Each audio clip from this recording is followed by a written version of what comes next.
Tanong lang ha, naranasan mo na ba yung 250 pesos eat all you can? Pagpasok mo pa lang, parang hala, panalo na to.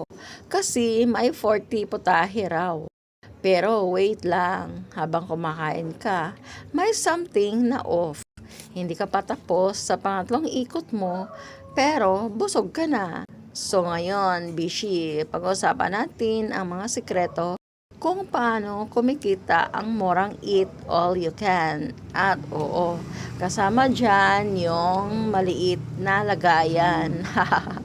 Bakit kaya nila mag 250 pesos? Sa unang sekreto, Beshi, bulk buying. Bulk buying, bulk na lang buying. Isang supplier, isang klase ng karne, iba-ibang loto.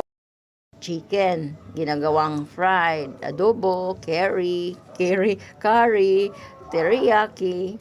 Tapos yung baboy naman, ginawang sinigang, menudo, barbecue, prito, isang base ingredients. Pero iba-ibang pangalan sa menu. So mukhang 40 putahe. Pero sa totoo lang, paulit-ulit lang ang laman, busog ka agad.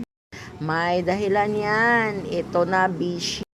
Pangalawang sekreto, puro pampabusog ang unang salubong. Kanin, pansit, pasta, soup. Hindi ka pa umabot sa mamahaling ulam, puno na ang tiyan mo. At alam mo ba, may study pa nga na pag mainit ang pagkain, mas mabilis kang mabusog. Kaya yung sabaw, hindi lang pampainit ng loob, pang-control ng kain mo yan. Part 3 tayo, Bishi. Ba't may party dito? May party dito. Ang pinaka-snaky, maliit ang lagayan. Eto na, Bishi. Yung napansin mo, totoo yan.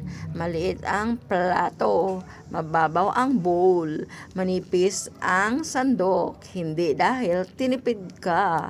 Sinadya talaga yan. Bakit? Para konti lang ang makuha mo. Bawat balik, tatayo ka ng tatayo. Lalakad, mauupo, ngumanga, natatawa ko sa ngumanga,